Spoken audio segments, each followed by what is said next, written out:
Bonjour à toutes, bonjour à tous, bienvenue pour ce dernier décryptage de programme présidentiel que je vais faire dans le cadre de cette élection. Aujourd'hui on s'attaque à Emmanuel Macron, vous savez notre cher président, et je vous spoil tout de suite, son programme en termes d'écologie est très court, donc ça va être une vidéo vraiment expédiée. Alors vous allez le voir tout au long de la vidéo, Emmanuel Macron est un candidat qui se tourne beaucoup vers l'approche technologique. Il a une idéologie en termes d'écologie qui est très moderniste on va dire. Sa thèse revient à dire qu'en courant suffisamment vite et en faisant suffisamment de progrès suffisamment rapidement, et bien en fait le mur climatique, on pourrait sauter par-dessus. Voilà, ça c'est ce que lui pense. Vous vous en doutez alors, il est relativement opposé à tout ce qui est économie d'énergie, sobriété, etc. etc. Mais on y vient dans un instant. C'est parti pour le décryptage. Commençons sans plus tarder par le domaine de l'énergie, dans lequel Emmanuel Macron veut la construction de 6 nouveaux réacteurs nucléaires, des EPR de seconde génération, sachant qu'il mentionne qu'on pourrait en faire 8 en plus, si tout se passe bien, donc il veut une mise en place au moins de ces 6 premiers d'ici à 2035, et encore là il faut espérer que tout se passe bien, parce que lorsqu'on regarde le cas de l'EPR de Flamanville, ça a pris beaucoup de retard. Mais Emmanuel Macron avait aussi décidé au début de son quinquennat de réduire la part du nucléaire, passant de 70% actuellement jusqu'à un objectif de 50% de nucléaire d'ici à 2035, donc on peut se dire qu'il va rester dans cette direction là, et donc à partir de 2035 on aurait 50% d'électricité nucléaire et les 50% qui seraient d'origine renouvelable. En effet, Emmanuel Macron veut développer notamment l'énergie solaire avec une multiplication par 10 de notre puissance de photovoltaïque installée sur le territoire, mais il veut aussi l'installation de 50 nouveaux parcs éoliens en mer. Et vu qu'on parle d'énergie renouvelable, parlons également de l'industrie. Dans ce domaine, il veut que la France bâtisse toute une filière de production des énergies renouvelables et aussi devienne leader du marché mondial en termes d'hydrogène vert. L'hydrogène qu'on dit vert, c'est de l'hydrogène mais qu'on produit par électrolyse, autrement dit grâce à de l'électricité, cette électricité qui viendrait donc du nucléaire ou bien du renouvelable. C'est un domaine stratégique en développement et forcément tous ceux qui croient en l'innovation technologique misent à fond sur l'hydrogène en espérant que ça puisse résoudre beaucoup de problèmes et notamment nous aider pour transformer notre industrie ainsi que le mode de fonctionnement de nos transports. Et en parlant de transport et d'hydrogène, on doit parler de l'avion bas carbone. Alors tandis que certains autres candidats, notamment Jean-Luc Mélenchon et Yannick Jadot, souhaitent réduire le trafic aérien, eh bien Emmanuel Macron lui tient un autre discours. Il souhaite miser sur l'avion bas carbone qui pourrait fonctionner à hydrogène et qui est une solution un petit peu utopique qui revient à dire que on pourrait faire voler des avions par exemple grâce à cet hydrogène vert et donc il serait très bas en carbone et qu'on pourrait continuer à utiliser notre avion normalement.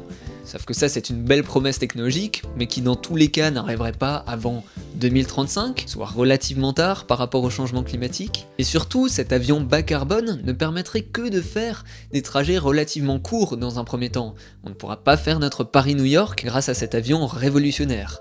Donc, en prenant un petit peu de recul, on se rend compte que c'est pas une solution miracle. D'autre part, toujours dans les transports, Emmanuel Macron souhaite beaucoup miser sur la voiture électrique, il veut qu'on développe une filière française de production de ces voitures électriques, dans laquelle on investisse suffisamment pour que cette voiture électrique devienne accessible en termes de tarifs à l'achat.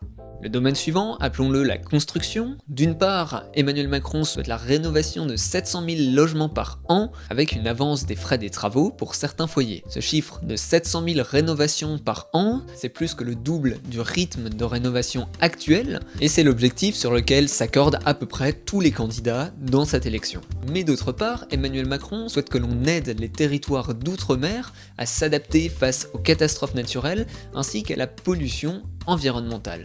Alors dur de savoir jusqu'à où il va lorsqu'il parle de catastrophes naturelles, est-ce que ça veut dire qu'il veut qu'on les adapte également face à des enjeux comme la montée des eaux, ou bien les tempêtes, ou les épisodes de fortes pluies qui vont devenir de plus en plus fréquents et intenses avec le changement climatique? Mais a priori, ce qu'Emmanuel Macron veut dire par ici, c'est d'accorder un petit peu plus d'attention en cas de problème environnemental majeur au niveau des Outre-mer.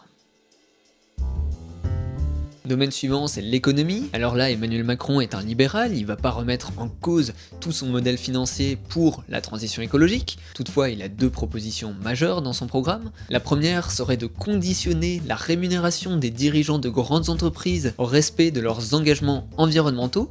Alors, c'est une idée qui sonne vraiment très intéressante, mais personnellement, je m'interroge sur comment Emmanuel Macron arriverait à mettre ça en place, alors que pour le moment, il n'est pas vraiment un président qui a tenté de forcer la main aux entreprises pour qu'elles aient des objectifs ambitieux pour l'écologie. Au niveau de cette mesure, c'est donc petit suspense, et son autre grand projet, c'est celui d'une taxe carbone aux frontières de l'Union européenne. Ça, on en a déjà beaucoup parlé pour les autres candidats, c'est vraiment une autre mesure que tout le monde défend, et d'ailleurs Emmanuel Macron a déjà commencé à défendre cette mesure dans le cadre de la présidence française de l'Union européenne. Cette taxe, pour vous mettre un petit peu en contexte, elle sert à lutter contre la concurrence déloyale des produits importés depuis d'autres continents qui n'auraient pas à respecter certains quotas carbone qu'ils sont priés de respecter en Europe. Et si ce projet de taxe avançait dans les mois à venir, on pourrait s'attendre à ce qu'à partir de 2023, on aurait quelques domaines précis dans lesquels les importations commenceraient doucement à être taxées. Mais évidemment, une telle taxe aurait un impact sur le pouvoir d'achat des consommateurs. Et en parlant de consommation, Emmanuel Macron veut qu'il y ait plus de transparence sur les produits qu'on achète dans notre quotidien concernant leur impact environnemental. Ça, c'est quand on achète des produits, et ensuite quand il n'en reste que les déchets, eh bien Emmanuel Macron veut qu'on réduise massivement l'exportation des déchets vers l'international en développant fortement nos filières de recyclage en France. Alors là, dur de voir quels sont ses objectifs précis, mais en tout cas, si ces objectifs sont forts, ce serait une grande mesure pour l'environnement, parce qu'en effet, aujourd'hui, on exporte beaucoup trop de déchets que l'on ne veut pas recycler chez nous parce que ça nous coûte trop cher, et ces déchets, ils finissent alors entassés dans d'autres pays dans lesquels il y a déjà trop de déchets à recycler, et donc au final, ça fait qu'on se retrouve avec du plastique qui s'envole et qui finit jusque dans les océans. Et en parlant des océans, il faut parler de la protection de la biodiversité, notamment marine, mais en fait dans tous les espaces naturels. Et bien dans ce domaine-là, Emmanuel Macron maintient l'objectif actuel, qui est de dire que d'ici à 2030, on devrait avoir 30% de nos espaces naturels qui soient protégés, dont 10% sous protection forte. Parfois c'est un énorme enjeu, mais on est aussi souvent très loin du compte. Et pour finir, sur la biodiversité toujours, Emmanuel Macron souhaite que l'on ait 140 millions d'arbres qui soient plantés sur le territoire français, et il veut accompagner ça d'un bon développement de notre filière industrielle du bois. Alors là, c'est une mesure un petit peu pile ou face, c'est dur de savoir à quel point ce genre de mesure, si elle était appliquée à la lettre, se finirait bien ou mal, car selon comment on plante des arbres, comment on choisit les essences qu'on va planter, comment on gère les forêts ensuite, etc., on peut avoir des résultats très différents, très contrastés. Donc sur le papier, c'est une bonne idée, mais attention, c'est à prendre avec des pincettes, et surtout si c'est une mesure qui n'a comme seul objectif que de faire plaisir aux industriels de la filière du bois. Voilà, c'est tout pour les quelques mesures de ce programme, et je vous propose de faire une petite conclusion. Alors le programme d'Emmanuel Macron, c'est un programme très court, très short, faut qu'il n'y ait pas trop de mesures, faut que ce soit simple et efficace. Je comprends l'approche, mais maintenant il faut dire les choses telles qu'elles sont. Déjà, il y a des thématiques majeures qui ne sont pas vraiment abordées. Par exemple, quand on parle d'agriculture, Emmanuel Macron ne parle jamais d'agroécologie, il ne parle plus non plus de sortie des pesticides, et il aborde encore moins le bien-être animal, notamment au niveau des élevages industriels, ou bien de la pratique de la chasse. Voilà, donc on a un programme qui fait l'impasse sur certaines thématiques, et pour les autres, moi je le trouve un petit peu trop superficiel, en fait il va pas dans le cœur du problème. Par exemple dans la lutte contre le changement climatique, ou bien pour la préservation de la biodiversité, on n'a pas de mesures assez substantielles qui vont à la racine du problème, et qui sont à la hauteur de ce que nous demande le dernier rapport du GIEC, qui est sorti en début de semaine. Donc voilà, pour conclure, Emmanuel Macron porte un projet qui est très similaire au bilan de son quinquennat durant les 5 années passées, c'est-à-dire qu'il y a des idées, il y a une volonté de progressisme, mais au final tout ça, ça se fait avec des propositions qui ne sont pas à la hauteur des enjeux.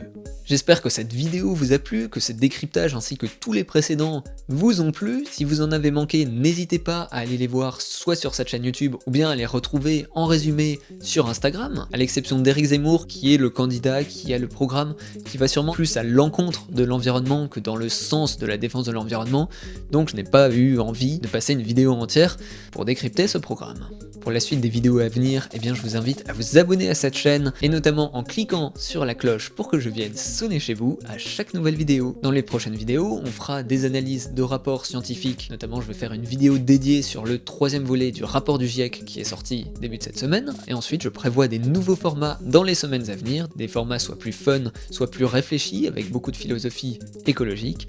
J'espère que ça vous plaira, et n'hésitez pas à me suivre sur les réseaux sociaux, notamment sur Instagram, où je fais maintenant des revues d'actualité, apparaître tous les dimanches. Allez, très bonne fin de semaine, et surtout, votez bien dimanche. Ciao ciao.